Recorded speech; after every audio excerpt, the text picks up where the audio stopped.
Olá, bom dia a todos. Vamos estar começando aqui mais um programa, hoje com um convidado bastante especial. Trago aqui com a gente Eduardo Malheiros, que é o gestor da Asset Habitat. Tudo bem? Tudo bom, Glauco? Obrigado pelo convite aí, um prazer estar aqui com vocês. Bom, o prazer é nosso aqui. Legal. E também, queria apresentar, acho que não precisa de apresentação, mas Gabriel Machado também, analista aqui da Necton. Tudo bem, Eduardo? Obrigado pela participação. Que isso.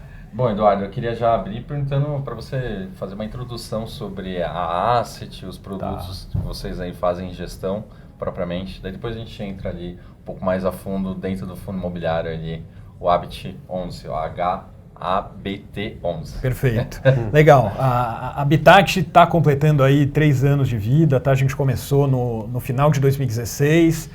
Primeiro fundo imobiliário nosso saiu em maio de 2017. E agora, em julho desse ano, a gente fez o IPO do HABT11, o nosso segundo fundo, com o mesmo foco do primeiro, que é CRI pulverizado, tá? Acho que vamos ter o tempo aqui de explicar melhor o que é o CRI pulverizado, mas esse é o nosso foco, é isso que a gente faz lá dentro da Habitat. Legal. Bom, já entrando exatamente aí, o que é um CRI pulverizado? O CRI pulverizado é quando você tem a ponta final, quer dizer, quem está pagando a conta daquela operação de dívida, que é o CRI, várias pessoas. E é isso que é a pulverização, tá? O oposto dele, por assim dizer, é chamado CRI corporativo, é quando o empréstimo é para uma empresa, geralmente uma grande empresa, e aí você só tem um pagador daquela dívida, daquela conta, tá? Um dado interessante das emissões de CRI do ano passado, então estamos falando de 2018, foram mais ou menos 9 bilhões de reais de CRIs emitidos no Brasil. Desses 9 bilhões, só 17% foi o pulverizado, tá? Então é meio um nicho dentro do mercado de CRI e é nesse nicho que a gente trabalha aí, que a gente opera. E dentro dos CRIs pulverizados, você tem ali principalmente loteamento e multipropriedade, né? Então é legal você explicar um pouquinho a diferença entre os dois e como é que o fundo foca mais, se é mais multipropriedade ou mais loteamento. Tá, exato, até assim, por que o pulverizado cai muito nesses dois segmentos, tá? Quando você tem uma pulverização de devedores, você está falando de pessoa física comprando imóvel. Diferente de um CRI corporativo, em que é basicamente uma dívida para uma empresa com lastro numa propriedade imobiliária ou no recebível de um aluguel.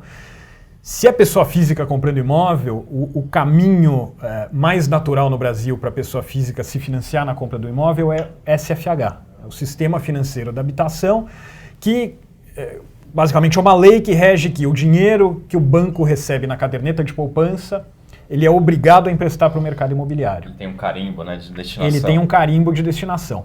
Agora, quando você entra nas filigranas desse carimbo, então você pegar a lei do SFH e olhar lá no detalhe, mercado imobiliário, está faltando loteamento, esse é o ponto. Então o mercado imobiliário ele traduz lá como unidade residencial pronta. Então a tua casa entra, o teu apartamento entra, mas se você compra terreno, não entra no SFH. E a mesma coisa a multipropriedade, aí por ser um produto mais de segunda residência, quer dizer, um bem mais supérfluo, acaba que também esse, por motivos até mais óbvios, não está enquadrado dentro do SFH.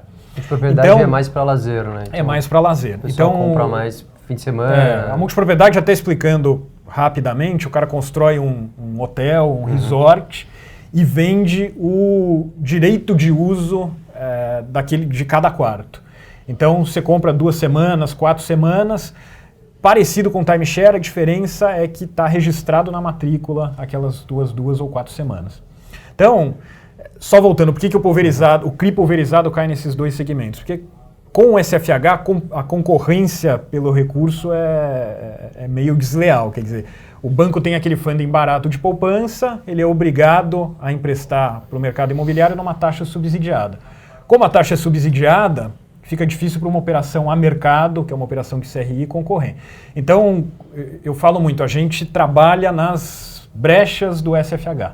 Então, loteamento o SFH não faz, a gente faz. Multipropriedade o SFH não faz, a gente faz também, tá? Legal. Até uma pergunta aqui também, você falou loteamento, de certa forma, talvez para algumas pessoas que já estão acompanhando fundos imobiliários, ou até o mercado aí, de maneira geral, especificamente ali, real estate, talvez não soa boas lembranças passado relativamente até recente. Tá. Você pode me explicar exatamente por que vocês operam com uma tranquilidade, enfim, com esse mandato, e que talvez seria os excessos que foram emitidos no passado que talvez não estão correndo agora, que vocês estão de olho?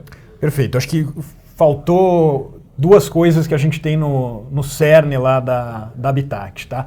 Que é qualidade da estruturação e intensidade do controle. Então, na qualidade da estruturação, quer dizer, é fazer a operação com o máximo de garantias possíveis e com garantias que sejam totalmente execuíveis, tá? A gente estudou muito operações de CRIs que defaultaram, e para a gente ficou muito claro o que foi feito errado, primeiro na estruturação daquelas operações.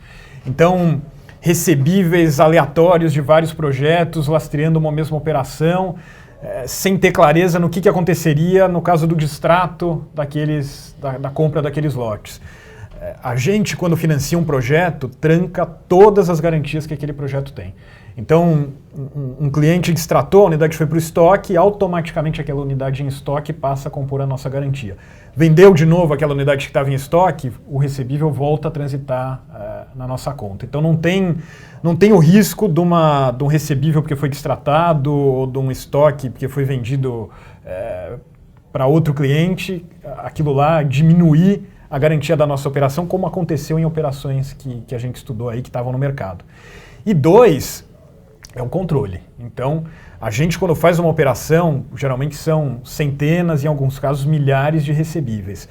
Eu tenho acesso todo mês, cada comprador de imóvel pagou, não pagou, pagou atrasado, mês passado estava atrasado, ele renegociou e pagou agora, adiantou uma parcela do futuro, pediu distrato, venda nova, se o projeto tem obra, um engenheiro meu visita essa obra todos os meses. Você tem uma equipe que A gente tem equipe de engenharia dentro de casa, quer dizer, a gente financia projetos de incorporação.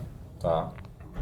Para garantir que o projeto vai ser bem sucedido. Vai ter o risco operacional. E o projeto bem sucedido, se ele for bem sucedido, a minha operação está paga, eu tenho certeza disso, a gente fica muito próximo para realmente ajudar o incorporador a ter sucesso naquele projeto. Tá? E isso discutindo com ele a melhor estratégia de vendas, a régua de cobrança e passa, quando tem obra, pelo controle muito próximo nosso da obra. Tá? Inclusive, quando eu empresto o dinheiro para a obra, o dinheiro é liberado para ele mediante medições que a minha equipe faz da obra dele. Tá? Exatamente por passos, né? Exatamente. Andou com a obra, toma o dinheiro, andou mais um pouco, toma mais um pouco. Você falou do kit de garantia. Você pode abrir um pouquinho mais? O que é esse kit de garantia, mais ou menos de maneira geral? Claro, composição? A gente entra no projeto que precisa já estar vendido. Tá? Se ele está vendido, ele tem uma carteira de recebíveis. Você não entra num passo anterior, desenvolvimento, propriamente? Desenvolvimento, obra sim, pré-lançamento não. Eu preciso enxergar uma carteira e uma carteira suficiente para pagar a operação. Tá? Então, o que ele já vendeu tem que ser mais do que ele vai precisar para me pagar. Tá bom. E além disso, ainda tem o estoque que também compõe a garantia. Tá? Então, o que são as garantias? Toda a carteira de recebíveis é feita a cessão fiduciária para o CRI. O estoque, a mesma coisa, a gente chama cessão futura da venda do estoque. Então, a partir do momento que ele fez uma venda nova, aquele recebível também vai estar cedido para a operação. Além disso, a gente pega a alienação fiduciária das cotas da SPE. Tá, então, deu qualquer problema na holding do incorporador, por exemplo, pediu uma RJ. A alienação fiduciária fica fora de RJ, então eu vou virar o dono daquele projeto.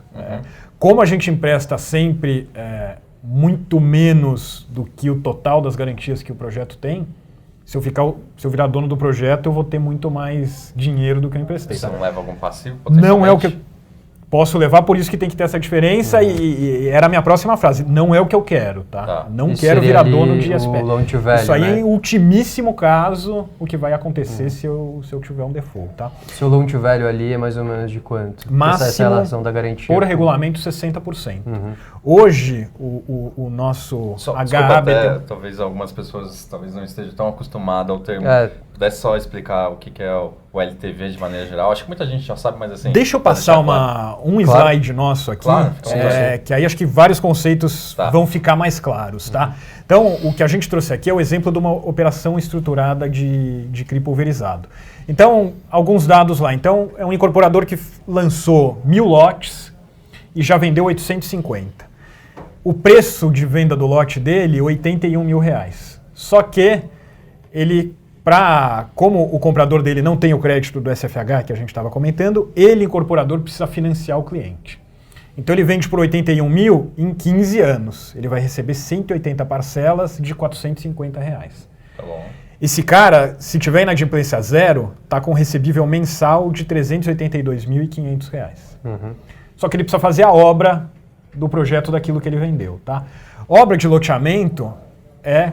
por óbvio, muito mais barata que uma obra de incorporação. O cara só vai fazer rua, calçada, esgoto e poste. Quando você fala loteamento, não é um condomínio fechado, que talvez tenha uma estrutura um pouco mais ali... O mais normal nosso é loteamento aberto mesmo, tá? Mas a gente faz também condomínio fechado, o custo aí é um pouco mais alto, porque ele vai ter muro, vai ter guarita, vai ter área comum, mas mesmo assim não se compara com uma incorporação. Sim, tá? uma obra de engenharia muito mais complexa. Exatamente. Então, aqui no caso, para entregar os 1.000 lotes, ele tem um custo de obra de R$15 milhões. Tá. Montamos para esse cara um CRI de 16.650. Tá? Eu vou liberar 16.650 para ele de cara? Não. O dinheiro fica no fundo de obra, vai sendo liberado para ele conforme a obra evolui.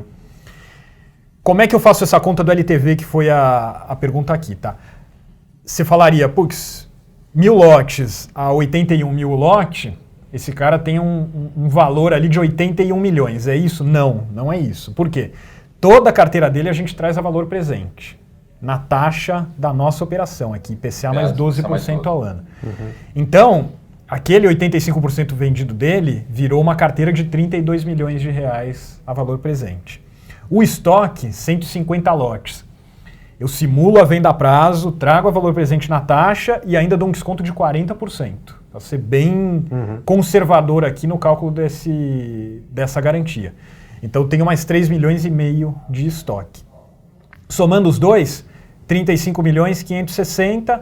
Como eu emprestei 16.650, o LTV dessa operação é 47%. É o 16 dividido pelo 35. Legal. Você até colocou um valor de um crédito superior ao valor ali orçado da obra. Talvez se ele estourar... Para ter uma gordura, se estourar a obra, está garantido. Acho que até pela característica desse tipo de CRI, taxas maiores...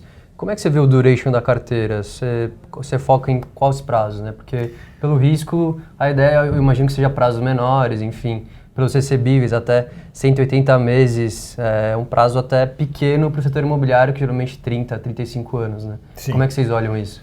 A gente gosta de dar o prazo da operação sempre menor do que o prazo da carteira dele, mas não muito menor, tá? Esse tipo de empresário, quer dizer, o cara que está desenvolvendo esse projeto, qual que é o grande sofrimento dele? É a falta de acesso ao crédito. Como o SFH não financia ele tem muito pouca opção de financiamento. Esse cara geralmente consegue um capital de giro. É que IPCA mais 12 é uma taxa bem gorda. Ele até consegue taxa no mercado mais barata que essa, mas com prazo de 3 anos. E aí o cara pagar essa operação em 3 anos, ele não consegue pagar com a carteira. Então eu falo, uma operação como essa tem que ser bom para os dois. É bom para mim, porque eu tenho essa taxa alta com muita garantia. Você viu aqui a conta conservadora do LTV, ele está me dando em garantia mais do que o dobro do que eu estou emprestando para ele. Por que é bom para ele? Porque ele paga com a carteira. Então, quer dizer, a operação dele, a conta dele se fecha aqui, ele vai ter o dinheiro da obra e vai me pagar. Então, eu acho que eu pulei esse exemplo aqui, mas o 16.650 com uma taxa de IPCA mais 12 em 120 meses, então a carteira dele está 180, eu emprestei a 120 para ele. 10 anos de prazo, isso é muito mais do que ele conseguiria numa operação de mercado. Isso aqui vai dar uma parcela mensal de R$233 mil. Esse cara tem um recebível mensal de 380. Então ele está tranquilo de me pagar com a carteira. Mas aqui só talvez fazendo tentando estressar talvez esse projeto como um todo aqui numérico. Tá. Tem duas variáveis que podem mudar bastante esse fluxo ali mensal de recebíveis. Talvez o percentual que ele ali, se colocou uma premissa de 85%, talvez ele não atinja essa velocidade de vendas. E você tem inadimplência? Que acho que não. É que aí a gente entra no outro pedaço do slide, tá? Então, como é que funciona essa operação? Liquidei a operação. A partir do dia seguinte, todos os boletos que esse cara emite passam a ser emitidos com a minha conta bancária, não mais a dele para o pagamento da parcela. Tá, você troca todos os recebíveis, boletos, basicamente. Todos os boletos são trocados. Então, aquele 382 mil que estava caindo na conta dele, não é que vai cair na conta dele e ele vai me transferir o 233. Cai na minha conta, eu pago o fundo aqui 233 mil e devolvo a diferença para ele todo mês. Mas talvez sendo muito crítico ali, advogado do diabo, mas digamos que tiver uma fraude, ele trocar de novo o boleto, assim, você consegue... É aí a importância do segundo ponto que eu falei. Então, estamos falando aqui de estruturação. Você entrou no segundo ponto, que é mais importante ainda, é monitoramento. Então, a gente todo mês... Não é que eu enxergo na conta, caiu 382. Eu enxergo de cada um dos 850, eu tenho o nome, o CPF, o endereço de cada um, e eu sei cada um quem pagou, quem não pagou. Então, se de um mês para o outro, recebíveis que vinham caindo todo mês passam a não cair... Vou falar, tem alguma coisa talvez o próprio empreendedor está pagando o boleto. Então, assim, fazer essa fraude, o cara consegue? Puta, consegue. O ponto é, eu vou pegar muito rápido. E aí, é motivo para eu decretar um vencimento antecipado e executar as cotas da empresa do cara e virar dono do projeto, entendeu? De novo, é aquilo que eu não quero que aconteça, mas essa operação fica tão blindada, e de novo, é a qualidade da estruturação, que até hoje, de 30 operações que a gente fez, ninguém quis correr esse risco de fazer esse tipo de sacanagem. Sim. Acho que, até comentando mais, acho que uma taxa dessa, obviamente, você não está falando de eixo São Paulo, né? Provavelmente, até você comentar mais qual que é o foco do fundo, onde ficam esses loteamentos. Até ali no próprio relatório de vocês, tem lá a descrição de cada um, né? Tem até o Google Maps para você dar uma olhada. Então, comentar mais como é que vocês fazem essa originação, esse contato junto com esses incorporadores, como é que é todo esse processo aí? Não, perfeito. A gente tem, um dos diferenciais nossos também é o foco de originação no Brasil todo, tá? Então, a gente não está atrás das localizações ultra prime, onde está todo mundo brigando, e como está todo mundo brigando, a taxa vai lá para baixo. Então, a gente procura em lugares o mais diversos possíveis. Agora, muito atentos à qualidade do local, da economia local e principalmente à qualidade do projeto e do incorporador. Tá? Então hoje no HABT11 a gente tem lá 16 CRIs em 10 estados do Brasil.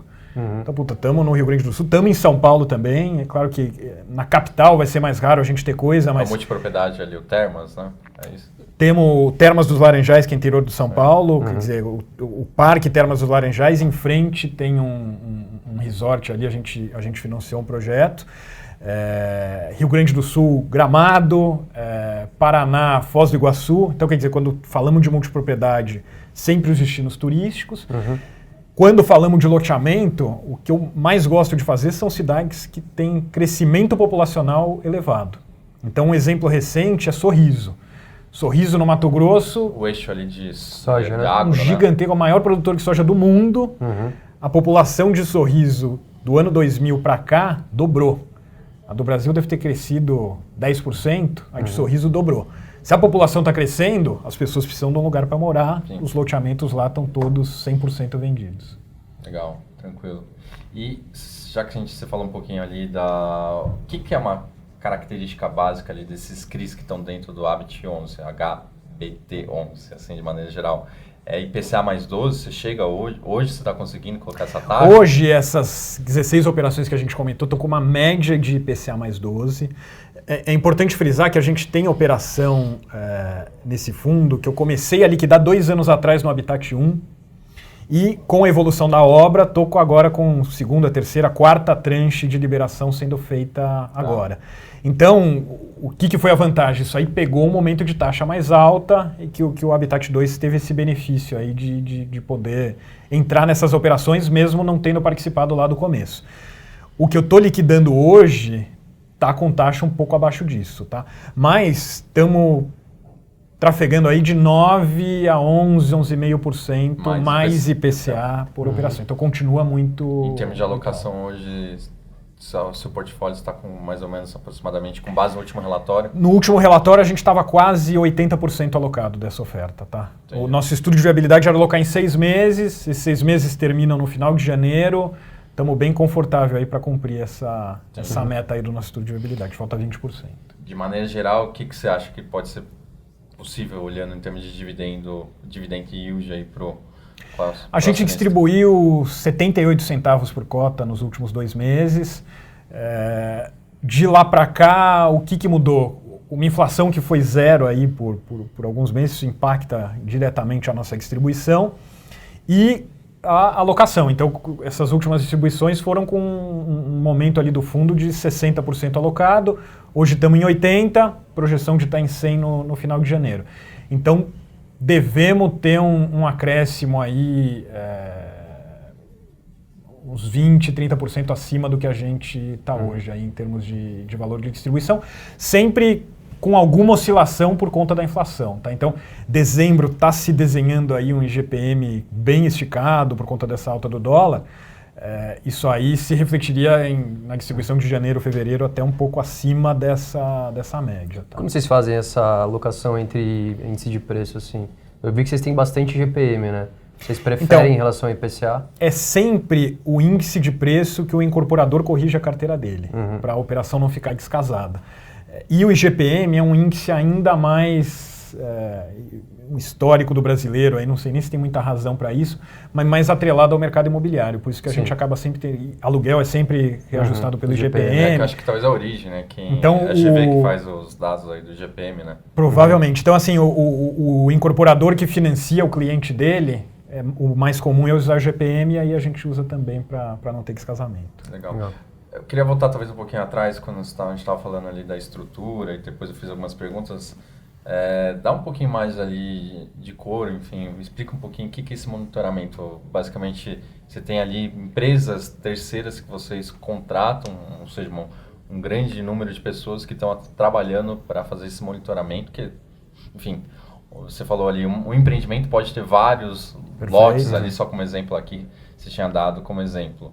Esse exemplo nosso, vou até voltar para o slide aqui, tá? Mas é bacana porque assim, ele é bem representativo do que são todas as operações da nossa carteira. Tá? Então, se fizer uma média de tudo, o 12 de taxa é a taxa média hoje das operações, e como o fracionado puxa muito para cima o número de compradores, tipo, imagina, o cara faz um resort ali de 500 quartos. Cada quarto é vendido para 20 famílias diferentes, entendeu? Então você tem... O metro quadrado sai bem mais caro. O metro quadrado sai bem mais caro, porque você tem uma eficiência do uso. Qual é a média assim, de metro quadrado de uma multipropriedade hoje? R$30 mil o metro, mais ou menos. É um Faria Lima corporativo aqui. Exatamente. Em Gramado, em Foz do Iguaçu e não aqui no eixo financeiro. Mas isso aí traz uma pulverização muito grande do número de compradores. Então, pega 1.000 compradores por projeto, é uma média bem próxima aí do que é a nossa realidade. No exemplo, a gente estava aqui com inadimplência zero, cai na conta 380, devolve 149 mil para o incorporador. Agora, inadimplência zero nunca vai ser. Qual que é a taxa média, talvez? A gente está hoje numa média de 13%, mais ou menos. Você acha que é saudável? Chegamos num pico do Habitat 1 de 19%, tá? Seu teste de estresse, assim, até quanto vocês aguentam? Então, depende muito do valor que eu vou emprestar, entendeu? Então, tem projeto que chega pra gente já com 20% de inadimplência. Agora, os 80 que estão pagando, aquele pagamento é mais que suficiente, próximo disso aqui, 380 para 233, a gente fica confortável de seguir com a operação. Claro, entendendo por que daquela inadimplência, entendeu? Então, tá com 20% de inadimplência porque o projeto tá com a obra atrasada, a qualidade tá aquém do esperado, aí a gente vai ficar fora. Agora, é uma coisa mais pontual e que pode ser resolvida, aí com o lastro da carteira boa, a gente segue confortável. No exemplo aqui, chegando em 15% de inadimplência, tá um pouquinho acima da minha média hoje. O recebível dele caiu para 325, eu recebo igual ao meu 233, devolvo em vez de 149, 92 mil para o incorporador. E num caso mais extremo, então 30% de inadimplência, o recebível caiu para 268, eu passo a receber até mais. Porque a gente aciona, e isso está sempre previsto em contrato, um mecanismo de que o que é aqui? Acendeu a luz amarela para mim, é luz vermelha para ele. Então, olha, amigo, vai resolver essa tua inadimplência, destrata, vende de novo, mexe no preço. Estou 100% à disposição aqui para te ajudar na melhor solução, mas vai dar uma solução porque é no teu bolso que vai arder primeiro. Recebendo aqui 268 em vez de 233, que era o original, a minha operação de 120 meses vai cair para 90 meses. Então, quer dizer, eu vou estar encerrando, encurtando uma operação que ficou menos saudável aqui na nossa visão. Respondendo a tua pergunta, do controle, tá, do monitoramento, a gente, em cada operação, é obrigado a contratar uma empresa de servicer. O que faz? Acessa a conta corrente do cara, monitora todos os boletos, o sistema de gestão, para saber de qual cliente veio cada um desses pagamentos. Porque eu posso ter um caso em que eu tenho muita gente não pagando, mas muita gente antecipando parcela do futuro. Se eu olhar só para o número total que caiu na conta, falar, puta, tá tudo bem aqui. Não tá. Eu tô com metade do projeto defaultando e metade do projeto antecipando, significa que no futuro eu tenho menos garantia. Então eu vou ter que dar um tratamento diferente e fazer os pré-pagamentos igual eu estou fazendo aqui, entendeu? Essa proximidade dos projetos é o segundo ponto, junto com a estruturação bem feita, que a gente considera o motivo para esse problema que você comentou no começo, que muita operação de loteamento teve, e 2, para a gente ter o sucesso e a tranquilidade aqui das nossas operações. Então, de novo, retomando o nosso histórico, mais de 30 CRIs, esses 30 CRIs, com certeza, mais de 60 projetos de incorporação. A gente tem essa estatística no nosso site, que são mais de 20 mil clientes pagando boleto todo mês. E, putz, nunca tivemos nenhum default em nenhuma operação de uma parcela que seja, entendeu? A gente acredita que é o resultado de um trabalho bem executado aí na estruturação e no monitoramento das operações. Diferente do CRI corporativo, que isso não é necessário, entendeu? Quer dizer, você faz um CRI para Ambev, eu não vou ligar lá pro CEO da Ambev e falar, pô, baixa o preço da cerveja, você precisa melhorar esse... Aqui, a gente faz literalmente isso, tá? O que está acontecendo que esse mês você vendeu 10 lotes, no mesmo mês do ano passado você tinha vendido 40. Tua obra atrasou, o lugar ficou mais feio, saiu um concorrente do outro lado da estrada vendendo mais barato. Quer dizer, é muita proximidade para garantir que as operações andem conforme a gente espera aqui. Legal. Bom, acho que da minha parte tem alguma pergunta? Acho que a gente englobou tudo. Se quiser comentar mais alguma coisa, enfim. Quer fazer algum comentário final? Eu tenho um outro slide aqui, só que a gente colocou aqui todos os pontinhos vermelhos no mapa aqui da onde estão as nossas operações. Legal. Então, pega exemplos meio emblemáticos que a gente gosta de falar. Então, Sorriso já comentamos. A Sailândia, essa cidade no interior do Maranhão. Honestamente, eu nunca tinha ouvido falar dela, mas lá tem um hub da Vale, quer dizer, o minério sai de Carajás, vai até lá e lá encontra com a Norte Sul para subir para o Porto do Maranhão. Muita geração de emprego lá por conta desse polo. A gente financiou lá um loteamento loteamento, não multipropriedade, tá? 2.800 lotes. Caramba, uma cidade praticamente vocês abriram. Exatamente, isso aqui está entregue já, 90% vendido, essa operação está no nosso primeiro fundo, tá? E aí os destinos mais turísticos, então Gramado, que a gente sublinhou aqui, quer dizer, 2,5 milhões de turistas por ano a cidade recebe. Tem 7 projetos de multipropriedade lá, a gente está financiando 3, todos de 90% a 100% de vendas aí, quer dizer, tudo com números muito fortes aí para suportar nossas operações. Dentre os dois, multipropriedade e loteamento, vocês preferem algum especificamente? Ou vocês olham os dois? A gente entende que são muito diferentes, entendeu? Apesar de ter essa mesma característica que nos dá o acesso do CRI pulverizado, que é o comprador precisa se financiar com o incorporador, isso é o ponto comum das duas e é por isso que a gente está nas duas. Mas só entendendo bem a diferença das duas, hoje a gente tem conforto para trabalhar bastante aí das duas. Legal. Bom, acho que eu primeiro gostaria de agradecer muito aí a sua explanação, Eduardo. Acho que deixou ali de uma maneira bem clara ali o perfil do fundo, exatamente ali os argumentos que vocês colocam como mitigadores. Acho que enfim, acho que para todos de maneira geral, quando olham ali carteira pulverizada, Sim. ou talvez até pelo mandato um pouco mais arriscado, ficam com um certo medo, né, de colocar ali uma parcela ali do seu patrimônio. Então, Perfeito. acho que as suas falas aí contribuíram bastante aí. Não, legal. É isso. Como é um produto diferente, a gente gosta muito dessas oportunidades de vir explicar e dar o conforto para o cotista aí de que tem mais risco, mas a gente trabalha muito bem para minimizar esse risco, tá? E trazer os retornos mais elevados aí que a gente tem trazido. Legal. Bom, muito obrigado mais uma vez, Eduardo. Queria agradecer aí a sua participação.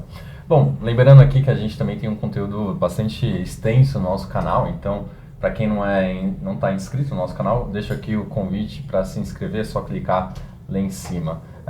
Só como exemplo, a gente também tem uma série de conteúdos diários, até começando pelo Morning Call, então, todo dia aqui, 9h15, eu, André Perfeito e também o Márcio, que a gente faz também uma abertura, falar os principais destaques do dia. Então, vem conferir com a gente. Muito obrigado mais uma vez, até mais, tchau!